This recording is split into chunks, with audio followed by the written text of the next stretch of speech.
Hey everybody, Ash here for the Triple S League, and today I'm bringing you a conversation that took place on a recent edition of the Augmented Reality podcast. This conversation took place during episode 263, which we streamed live on September 23rd, 2020, and it's a conversation between myself and industry analyst Cybsidian and our special guest Max Derrat, who is a fellow YouTuber and a content creator. Does some great work over on his own channel, Max Derrat, some great gaming content, and he also does some fantastic work that deals with mental health issues and autism. But the topic of this conversation was Bethesda, and what's going to happen now that Bethesda is owned by Microsoft. Are Bethesda's games going to go exclusive? What does this mean for fans of Bethesda's games and their big franchises like Fallout and the Elder Scrolls? And it was interesting because Cyb and I predominantly game on PC. Max brought his perspective as predominantly a PlayStation gamer, so it was very interesting to get his insights on all of this. We also talked about Starfield and what's going on with that game and some recent things that Todd Howard had to say about it. And I wanted to bring this to you in its own video because it's just a fantastic conversation about the state of Bethesda and how things may look going forward, if this is going to be a good thing for the gaming community or a bad thing. We address some of the concerns that people have raised. I've also set this audio to some Fallout 4 footage that I recorded quite a while back for a video that never ended up happening, and I think you'll find it fairly entertaining, especially this character creation part. I'm going to make a lovely looking couple for you here. So please sit back and enjoy. Of course, slam that like button, and don't forget to subscribe for lots of content like this. And of course, let us know what you think in the comments below.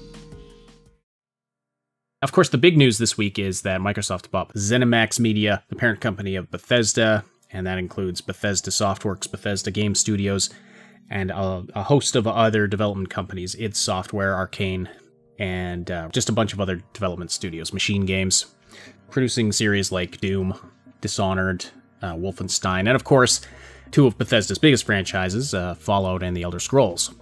So Microsoft has made a huge acquisition here, and we put out a video on this earlier this week, but we'll recap it a bit, and then I know everybody here has lots of thoughts about that. Basically, the deal's not completely finalized yet, but it's in process, and they've announced it, so there's no indication that it's not going forward at this point. So in one fell swoop, Microsoft increased their number of in-house development studios from 15 to 23. So that's an increase of roughly 50%. That's huge.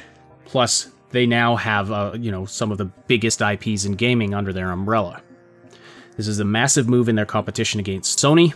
Sony has largely been competing with Xbox in the arena of exclusives. Sony brings a lot of exclusive content to the table. Some really great games that, that's kind of their arrow in their quiver to try and snag people into being Sony gamers, like PlayStation gamers, as opposed to Xbox gamers. Xbox, meanwhile, has been trying to compete in the area of offering value. They're trying to expand in a lot of areas. It's gone to the point where generally anything that releases on Xbox is also released on PC. Like, the two are almost becoming indistinguishable. Like, they're offering it almost as one big platform, Xbox and PC, so you can get an Xbox app on your PC and, play games on your PC, plus they have Xbox Game Pass. That's what they're trying to use as the appeal to get people to come to Xbox, is, we've got Game Pass, you can get all of these games just for this monthly price, plus, we're going to throw in a console if you sign up for 2 years at this price. So that's what they're doing. But now they've got Bethesda. So if they wanted to make Bethesda games exclusives, they could. They just say, no, you know what, we're not putting Elder Scrolls 6 on Sony, we're not putting Starfield on Sony. Interestingly enough, Sony was reportedly in talks to sign Starfield as a console exclusive before Xbox went and bought them. Before Xbox went and bought Bethesda, so that's interesting. I'm going to talk a little more about Starfield in a bit. Now, Sony did have exclusivity agreements, and does have exclusivity agreements for Deathloop and Ghostwire, two upcoming games. So very interestingly, two of the first games that are going to be released from Bethesda after this deal are going to be PlayStation console exclusives. That's rather funny, if you ask me. But after that, they said they're going to assess things on a case-by-case basis. I think Phil Spencer is an absolute genius. That's my just to summarize my thoughts, but I'll go into greater detail. Look, by far, the people in the gaming community, like if we were to look at all the polls on the various news websites, you see people asking, hey, which are going to buy this upcoming generation? Is it going to be the PS5 or is it going to be the Xbox Series X/S? And by far and wide, it's always been the PS5 that gets the most votes. And why is that? It's because of the exclusives, right? It's because they have the games. Because Microsoft has bought Bethesda, they have 8 firmly established studios, along with several wonderful beloved series, like obviously The Elder Scrolls and Fallout, alongside Doom, which is doing very, very well right now, Dishonored, which a lot of people love, and other ones that I can't really think of off the top of my head, but are certainly in the discussion. If they want, they can certainly make great headway back from sort of the pit they fell into in the last generation by just choosing any of these games to make exclusive. And also, I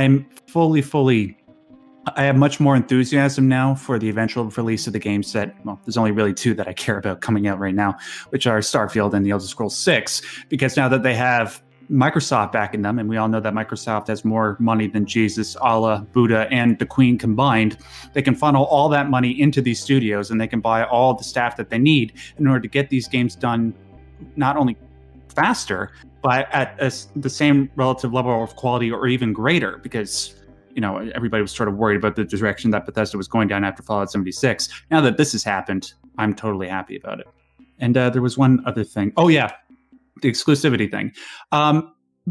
Until a second ago, when you said that Sony was looking to get exclusivity for Starfield, I was like, there's no way that Microsoft is going to prevent Starfield and Elder Scrolls 6 from being on the PS4, because frankly, when it comes to what Bethesda is most loved for, it's their RPGs. That's Fallout and The Elder Scrolls 6. And Starfield is looking to be the next entry into sort of that, hopefully will become as beloved as those series as time goes on. And because they're so beloved and because they're the best selling titles on certain systems, like I think Morrowind was the best selling title on the original Xbox, I think it would not be in Microsoft's best interest to keep those particular titles off of the PS4. But what you just said there, is that actually true? Or is that just a rumor about them, about Sony originally looking to make Starfield exclusive? No, that was... That's being reported in the news, yes. So I'll look for the source here. It's been confirmed from multiple people that I've talked to. So, and it's been also reported by the likes of, I'm pretty sure it was reported by one of the higher ups. I know also Bellular talked about it. So if that number of people, I believe there's I don't want to end up putting words in somebody else's mouth, but I've heard at least 3 other major YouTubers talk about that as well. And so there's all this, they're all citing something. I don't know exactly who they're citing because I haven't looked into it, because I was hearing that a while ago. I was hearing that Sony was looking at trying to get this game in, which is one of the reasons why I've been saying for a while that this game is going to be better than a lot of people think. A lot of people fear that it's going to be like just atrocious with microtransactions and all that, and it's going to be like, half as, or at least twice as buggy as 76 and all this stuff, and Bethesda's a pile of burning garbage now, and who cares? And it's like nah, you guys don't understand. This has been Todd's baby, and he's put far more care and concern and resources and time and energy into this than he even put into like Skyrim. And I'm not joking. The game's been in development for a really long time. It's been in active development for almost 2 years more than Skyrim was when it was released. And if Microsoft takes a game like the one that you're describing there, Saib, and makes it exclusive to the Xbox and PC, that's a coup. That puts them back in the discussion of, I should actually seriously consider buying an Xbox for the people that were like me up until the present moment, PlayStation loyalists. Yeah. So this is one of these things that, again, it's like nothing is guaranteed. Nothing is like 100%. There's no magic coin that's going to make Bethesda earn back that respect and admiration of everybody overnight. They're going to have to do that, and they know that now. And we know that there's been other things going on in the shadows that we can't really talk about because a lot of it is a lot of it's privileged information. The other bit is like we'd have to back it up, and I can't do that. But I can tell you that that the game that we're going to see in the world of Starfield is going to be far better than what most people expect. And do I think it'll be popular in that sense? No, I don't know if it'll be popular in that sense. I know that all I know is that it will do better than it'll be a better game than what some people were thinking it would be. If that makes any sense. Makes sense to me, and we are actually going to talk about Starfield a little bit and some things Todd Howard has had to say about it recently. Just in a few minutes here, we'll talk about that. But speaking of Todd Howard, speaking of the environment at Bethesda and Bethesda's recent reputation, and also sort of the general anxiety, or that's not the right word, but the general suspicion people have when these massive acquisitions happen and suddenly there's big corporate oversight of something like a bunch of game studios. This week, as we've been discussing this with people online and on our server and that kind of a thing, it's been compared to the Disney acquisition of Star Wars and what happened there. Bigger than that. That's the thing, is it was bigger. It's bigger than they paid more money for that than Disney paid for Star Wars.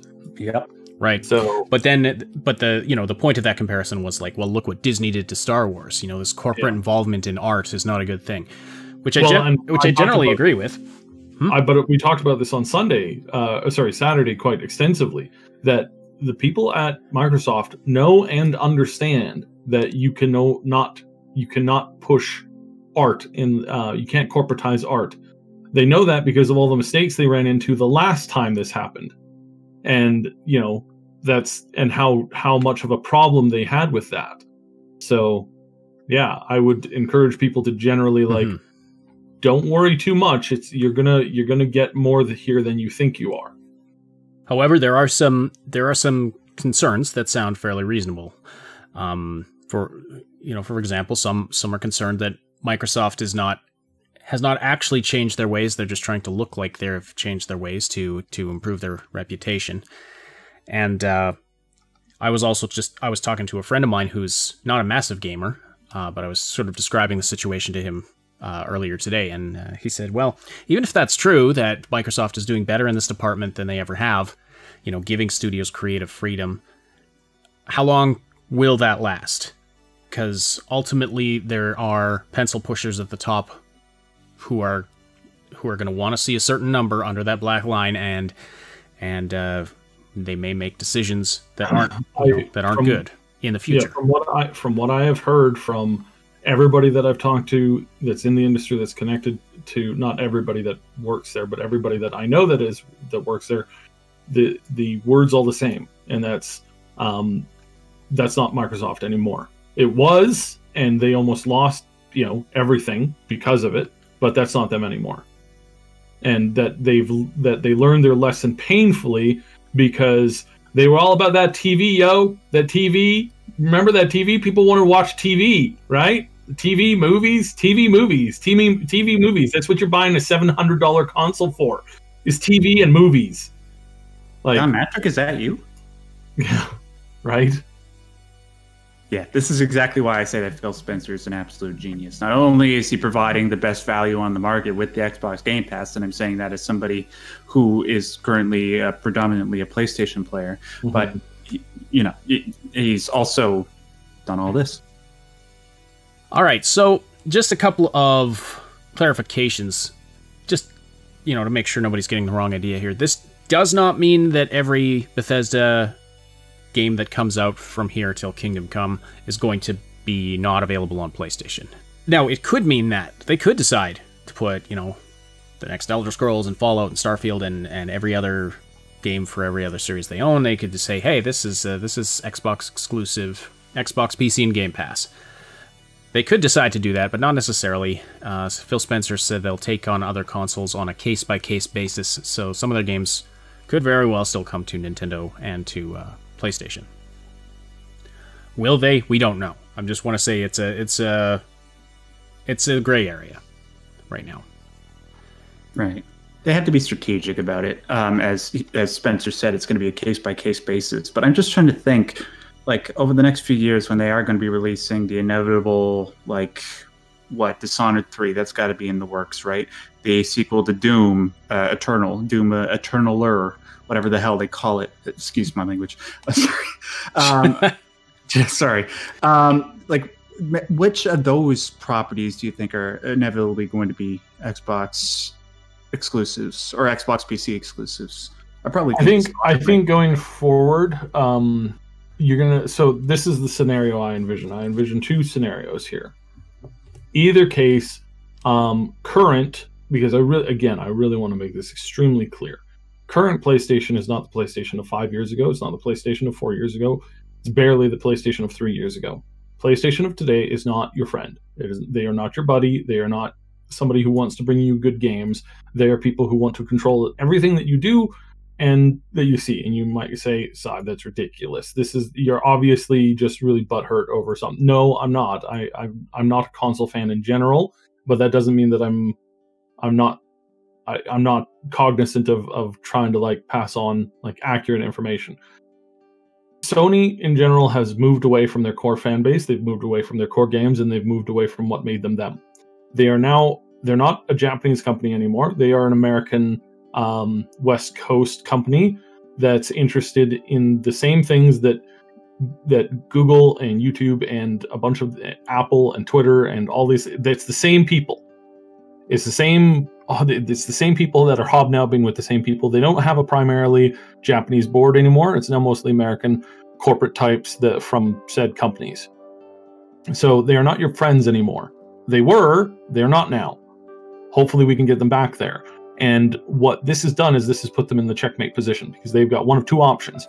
Either they can say, "Oh no, Microsoft is making some gains here, so therefore we have to play double hard. We're going to not allow any games on their systems. We're going to pull the rug out from under their feet as often as possible. We're going to play hardball." And if they start to do that, then Microsoft will start to do that to them.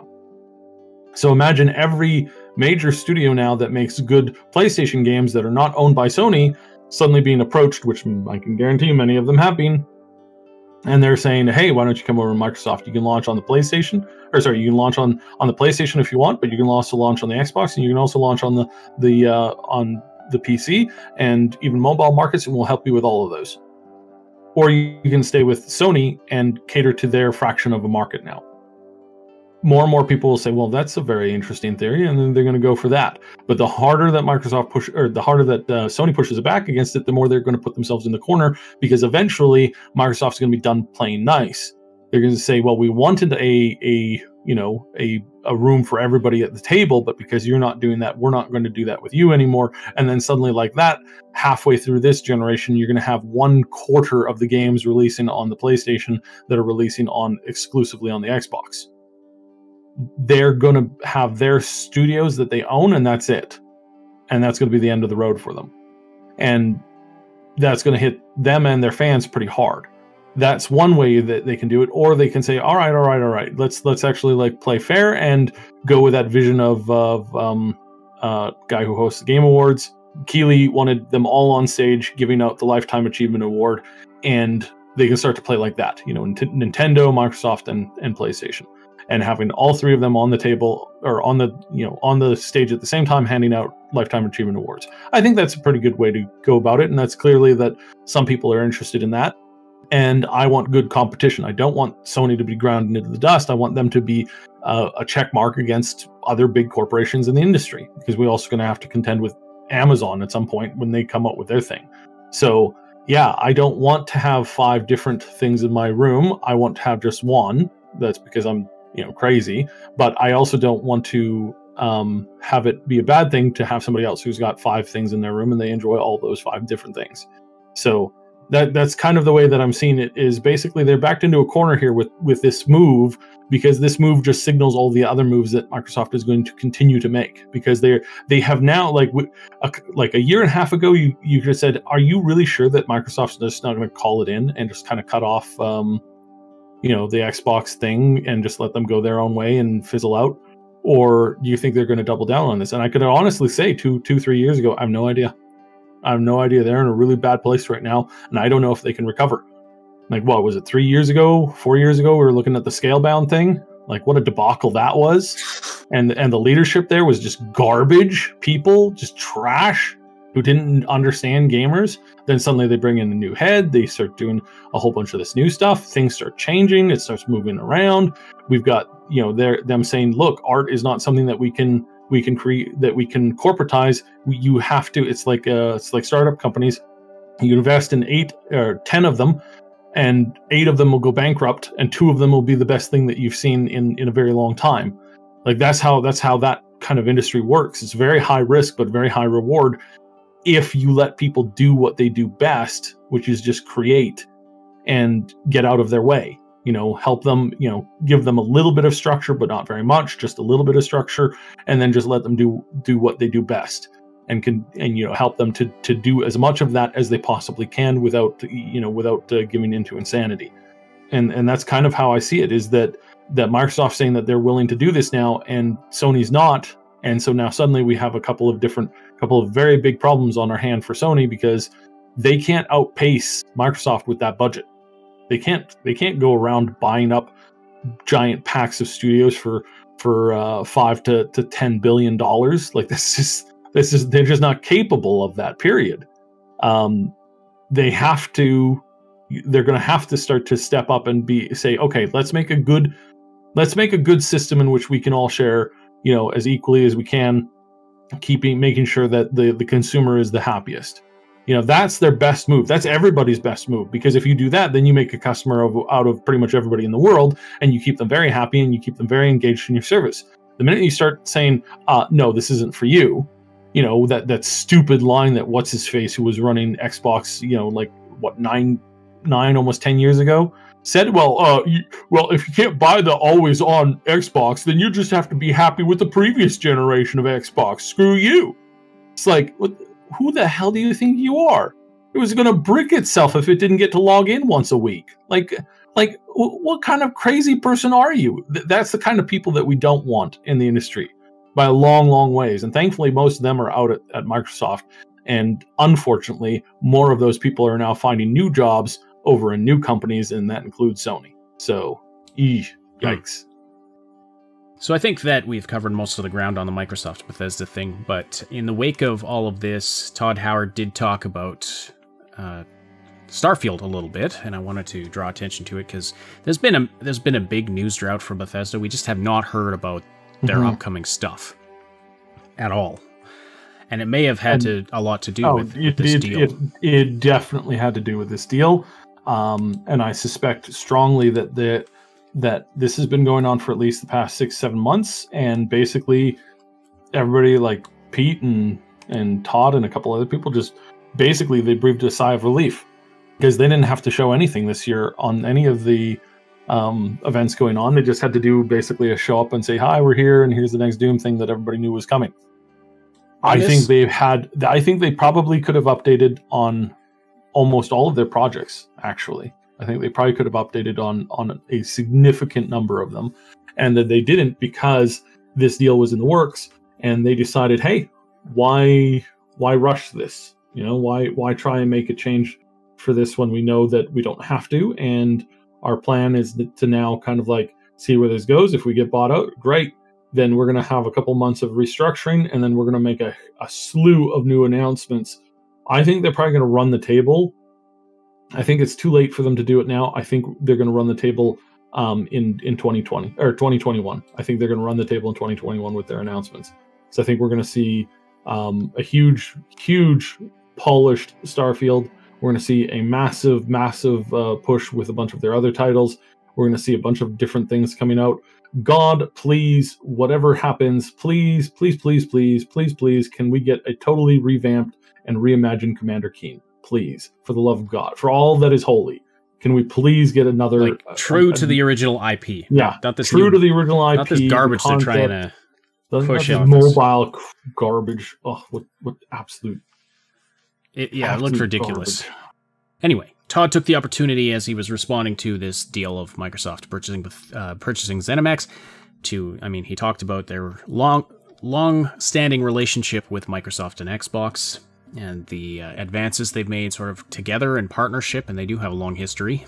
That seems to have been very positive.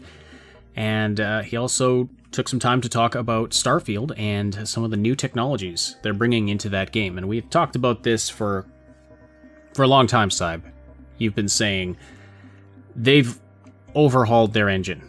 And, yes, while it is the same engine. In other words, it is sequentially derived from the engine that ran Skyrim, the engine of Fallout 76.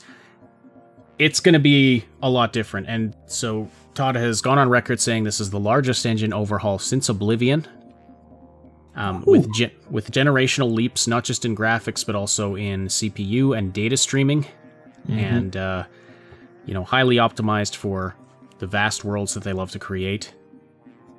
So you can still stuff your house with cheese wheels, but hopefully, more efficiently. Let me just remind people, Fallout 4 when it came out was poorly optimized. Modders went in and were able to increase the performance by over 60%.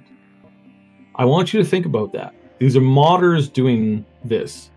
They increased resolution in most cases and decreased the overall weight of the game.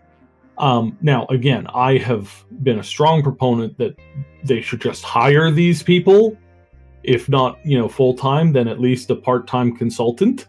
Like, it just seems to make sense. Like, hello, and I believe that Gopher should be one of the Gopher, Caliente, and a couple other people should be regular guests of the studio, working in conjunction with a bunch of tools and updates and other stuff like that. Because again, these people can take the same model, the same weight of the model that weighs on the system. It's a cheese wheel for keeping with the theme, and they can make that cheese wheel look twice as better and use half the resources. Why they didn't have these people working on 76 and other things is shocking to me, but not surprising because I know why. And I can't, again, this is one of these things I can't really mention, but we know now that, we didn't, when it came out, we were quite confused, but now we know, it wasn't because of the reason we thought, it was because of a different reason entirely. But now that we have that, now that we have this, now that we're seeing this, and now that we know that Todd saw the firestorm that came down from 76, and he said, never again. We hope they've alluded to, if somebody's wanting an actual apology, you can't actually do that as a corporate entity, because the minute you come out and say, we're sorry, the minute that you do that, you're going to be in litigation, HE double hockey sticks for the next 5 lifetimes. And that's unfortunate that they can't be, clear and direct and say, hey, yeah, we messed up. We're really sorry about that. We're going to fix this. Don't you worry. Don't you worry one bit. We're going to make this right. They unfortunately can't say this. They're not allowed to. It's not like, you can't say that. That's not acceptable. Corporate bottom line, local jurisdiction. You admitted fault. Now you can be sued by literally anybody who says, you know what? In the morning, I played 76 that evening. In the morning, I was so angry that I got up and I burnt myself on my coffee because I was so upset. Now I'm suing you for $5 million. It's like, you could have that happen if you came out and said, we're sorry, we screwed up. You can't do that in these contexts. Do I like that? No, I think that's a garbage system, and I think most courts should be able to go, come on, he was fessing up to a problem that they caused that didn't make you spill your coffee. Don't be an idiot, But unfortunately, these things happen. So in this particular case, we're looking at this, and I'm saying, yeah, I think that they have put far more effort and energy into everything going forward, and that going forward we will have a game that, again, it may not surprise, it may not make you go, well, you guys are back in my good books. That may not happen. In fact, that's likely to not happen. because a lot of people are going to be very, very wary. But it is going to be good, and you will be surprised. This is an opportunity, in my view, for Bethesda to fix it basically hit the reset button on its PR. Kind of, if they find a way to hang out that sign that says under new management, and then just kind of try and do things differently, and do things the way that their fans and consumers, people who buy their products, want them to be doing it. I mean, that might work very, very well. You know, this could be an opportunity to do that, and I hope they take that opportunity and don't screw it up. I can't believe we went this entire podcast without even mentioning Fallout New Vegas 2 as a possibility. Ah, yes, very, very well. That's why we have you on to catch stuff like that, Max. Yes, I am the secret brains of the operation, ladies and gentlemen. In case you didn't know, I usually operate behind the scenes, but sometimes they need me. I can personally say that this is something that they really, really, really, really want to do. Yes, that Obsidian wants to do. Obsidian wants to do it. Okay.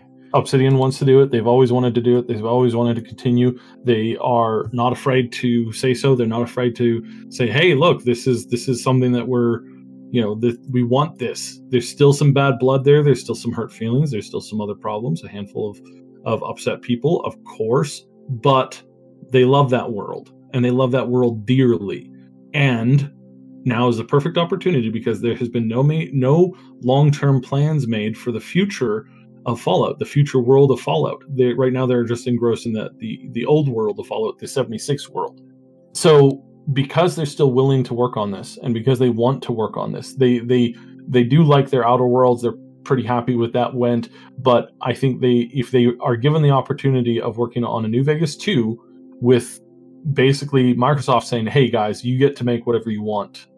You have to have a small powwow to make sure that the lore fits and whatnot with the folks over at Bethesda. Bethesda, you guys got to play nice with these guys, and don't worry, you're going to be getting your bonus now. You're going to be getting your bonus this time." I think they will jump at that chance, and what we'll be able to have is more than one Fallout storyline going at a time, which is great because Fallout has a humongous potential to do. I mean, there's a push that the community has been writing about Fallout Europe for years, for I think well over a decade. So there is some real growth potential in the future. Yeah, you move to like how are things going in other parts of the world? Yeah, there's some definite stuff you could do there, and it would be really awesome if they made a massive game where you could like travel around to a lot of different areas instead of just being more or less confined to one city. Anyway, yeah, exciting stuff. So that could happen now. That is within the realm of possibility. Definitely within the realm of possibility now. So this is huge in what this means for the future of the Fallout franchise.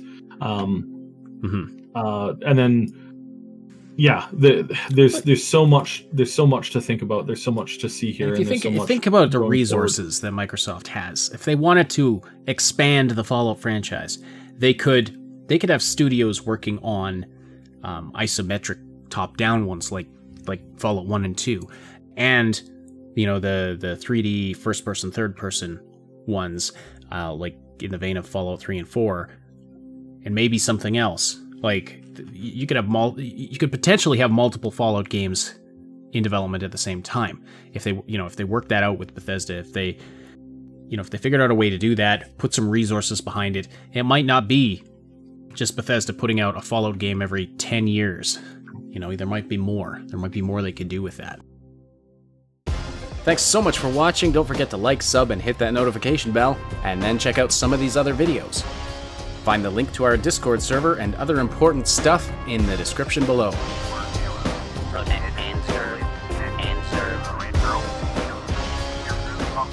What?